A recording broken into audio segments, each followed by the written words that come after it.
reason why I bring that up is because, like, if you like a team to win the Super Bowl, you like a team to make the playoffs or whatever it might be, it's like very similar to fantasy football, right? Like, you give that $300 up on draft day for a 4-month investment down the line. It's the same thing with a future.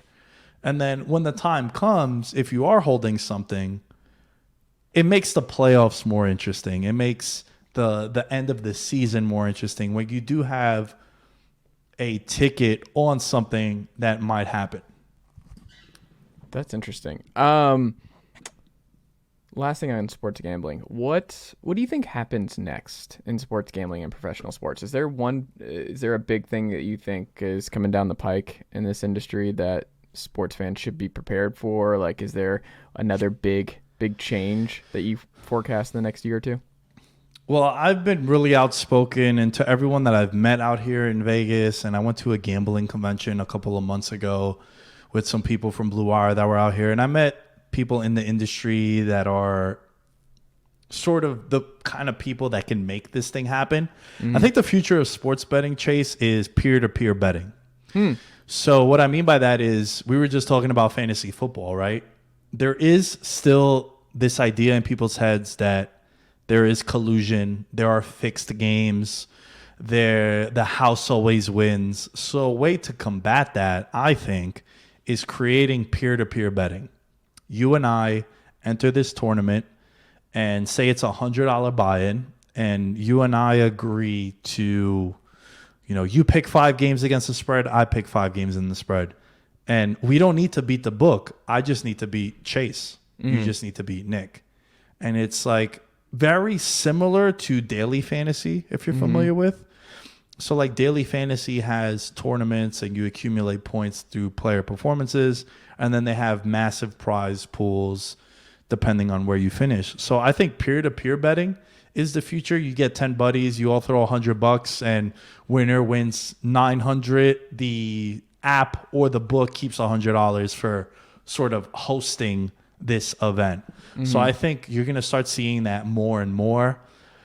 And the next domino to fall is we're waiting on California, Florida, Texas to allow sports betting to go through, because those are massive markets with huge betting potential in those places. Like the floodgates opened up back in 2018 when New Jersey said, you know what, we're going to embrace sports betting. It's always been the elephant in the room, dude. Like, it's always been the giant elephant in the room that everyone knows, sees, and can feel, but they choose to ignore it, right? For so many years, these networks were, don't you dare mention -6.5, or else you're going to be canceled. You're going to be taken off the air.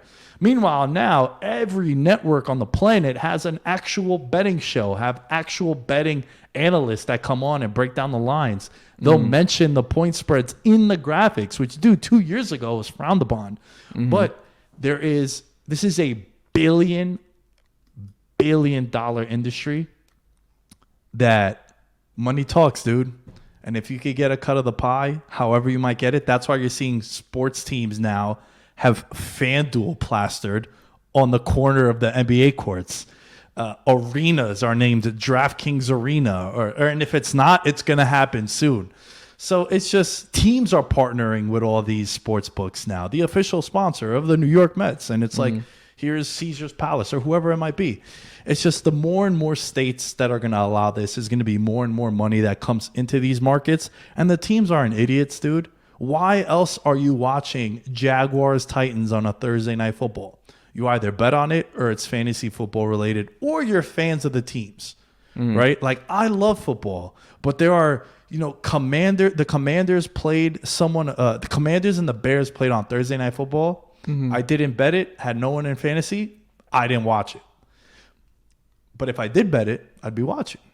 So it's just, you're seeing these leagues are embracing it because it's helping the bottom line. It's helping ratings and viewership. And those are some of the next dominoes to fall in this industry. How far do you think the U.S. men's national team goes? You're all in. The timeline is all USMNT for you, Nick. How far do you think they go? Look, man, it's a team that I've been very passionate about since I can remember. It was one of the first sports memories that I've had in my life. Was soccer. It was my first love. It was a way that my father and I bonded and continue to bond. I was actually on the phone with him.